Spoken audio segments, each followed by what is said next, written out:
नमस्कार दर्शक बंधु मु आपणमानଙ୍କର दिव्य आजिर एक नुआ भिडियो रे मो चैनल को स्वागत जणाउछि। तो दर्शक बंधु ओडिशार समस्त माँ एवं भौणी माने जो माने कि सुभद्रा योजना रे एप्लाई वर्तमान करूछंती तो सेमानक पई एक खुशीर खबर बहुत जल्दी आसीबाक जाउछि जे प्रधानमंत्री नरेंद्र मोदींकर जन्मदिन एई मास 17 तारिख रे आसुछि। तो आपणमानकर समस्तनको कोन पैसा मिलिबो कि तो ए सुभद्रा रो जो बेनिफिशियरी लिस्ट 16 तारिख दिन संध्या सुधा आपणमानकर आसीजिवो।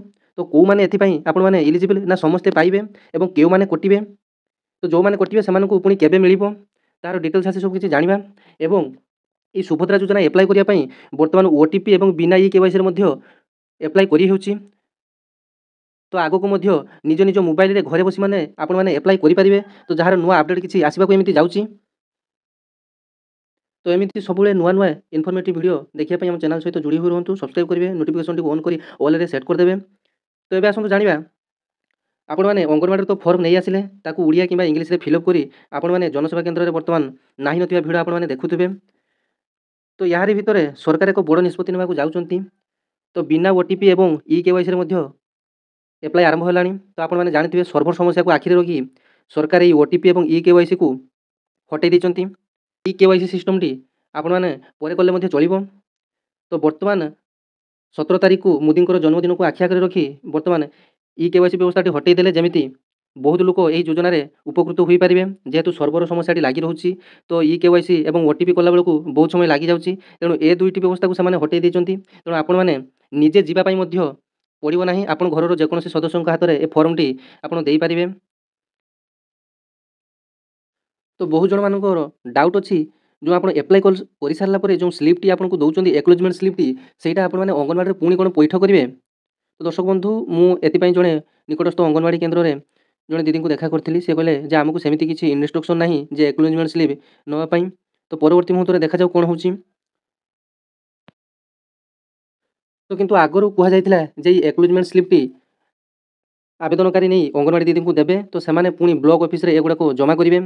तो दीदी कहवा कथा अनुଯାयी तो बर्तमान ପାଇଁ ଆପଣମାନେ ନିଜ ପାଖରେ ରଖିଥାନ୍ତୁ। तो ଯେତେବେଳେ ବି ଆମକୁ କିଛି ଇନଫର୍ମେସନ୍ ଆସିବ ଆମେମାନେ ଆପଣମାନଙ୍କୁ ମାଗିବୁ ପୁଣି ତାକୁ ବ୍ଲକ୍ ଅଫିସରେ ପଇଠ କରାଯାଇପାରେ। तो आगକୁ ଏହି ସୁଭଦ୍ରା ଯୋଜନା ଆପଣ ନିଜ ମୋବାଇଲରେ ମଧ୍ୟ ଆପ୍ଲାଏ କରିପାରିବେ। ଆସ୍ତେ ଆସ୍ତେ ଏହି ପ୍ରକ୍ରିୟାଟି ସରଳକରଣ କରାଯାଉଛି। तो आपने देखिपे यहाँ सुभद्रा योजनार ऑफिशियल वेबसाइट जो योग्यता मानदंड आवेदनकारी दायित्व आवेदन प्रक्रिया अभियोग ये आपंकर अभियोग करेंगे। एठार बारंबार पचार जाता प्रश्न गुड़िक आपने देखिपारे निजर डाउट क्लीयर हो पारे एवं यार जो संपूर्ण एसओपी जोटा अच्छी कि ये सुभद्रा योजनार संपूर्ण बरणी परिचालना प्रक्रिया संपर्क में एसओपी अच्छी आपने पढ़ी पारे। तो अधिक सूचना ये आपंकर आवेदन ये आपने क्लिक कर जानीपारे। तो किसी दिन पर आपने निज मोबाइल रे ये सुभद्रा योजना अप्लाई करेंगे कारण ओटीपी और ई केवाईसी टी संपूर्ण हटि जाइए बर्तमान पाई। तो आपने केमी निज मोबाइल रे आवेदन करेंगे तो आसतु जाना यहाँ है आपंकर सुभद्रा योजनार ऑफिशियल वेबसाइट टी। तो आपने राइट साइड कॉर्नर देखुं अधिकारी लॉगिन देखुं तो यहाँ को आपने क्लिक करेंगे। तो क्लिक कलापर आपर डिपार्टमेंट लॉगिन आसूची एवं गोटे आसूची सीएससी लॉगिन एवं गोटे आसूची एमएसके लॉगिन अर्थात एटार आपर डिपार्टमेंट लॉगिन करेंगे। एठार आपंकर जो सीएससी बा जनसेवा केंद्र लॉगिन करेंगे आपंकर एटा मो सेवा केंद्र एठार लॉगिन कर एप्लाई करेंगे। तो ये आउ गोटे ऑप्शन आसो आपन कस्टमर को। तो आपण मैंने ये जाकि निजर डिटेल्स सबकि फिलअप करेंगे। तो आपण मैंने निज मोबाइल रे से सुभद्रा योजना फॉर्म टी को फोटो उठे रखि कारण से फोटोटी आपर स्कान हम।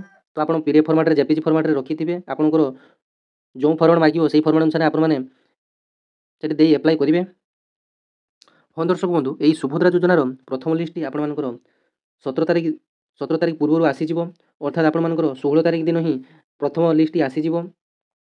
तेणु जो मैंने बर्तमान आवेदन करुँच तो से 17 तारिख में पाइबा एक प्रकार निश्चित हो जाए। तो मोदी को जन्मदिन को ग्रांड सेलिब्रेशन आकार ये ओडिशा मोदी आसवे और ओडिशा मोदी को भव्य स्वागत संबर्धना दिज्व जन्मदिन अवसर में एवं प्रत्येक ओडिशार जो प्रत्येक महिला को डीबीटी माध्यम ये सुभद्रा योजनार पैसाटी अकाउंट को डायरेक्ट पठाइबार व्यवस्था होती। तो जो मैंने भी एप्लाई करना तो से परवर्ती मुहूर्त में पैसाटी पाइबे। तो ये जो परवर्ती मुहूर्त में पैसाटी पाइबे तो सरकार स्थिर करना कि डेट फिक्स करना से केबे पाइबे।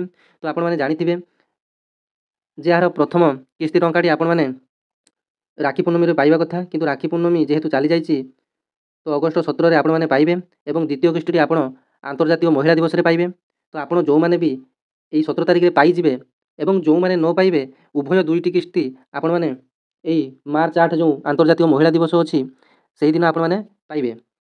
ତ ଏଇଟା ଥିଲା ଆଜିର ସମ୍ପୂର୍ଣ୍ଣ ଭିଡ଼ିଓ। ଯଦି ଭିଡ଼ିଓଟି ଭଲ ଲାଗିବ ଚ୍ୟାନେଲଟିକୁ ସବସ୍କ୍ରାଇବ୍ କରିବେ, ନୋଟିଫିକେସନକୁ ଅନ୍ କରି ଅଲରେ ସେଟ୍ କରିଦେବେ, ଯାହାଫଳରେ ଏମିତି ଇନଫର୍ମେଟିଭ୍ ଭିଡ଼ିଓ ମୋ ଚ୍ୟାନେଲ ମାଧ୍ୟମରେ ପାଇପାରିବେ। ଜୟ ଜଗନ୍ନାଥ, ଧନ୍ୟବାଦ।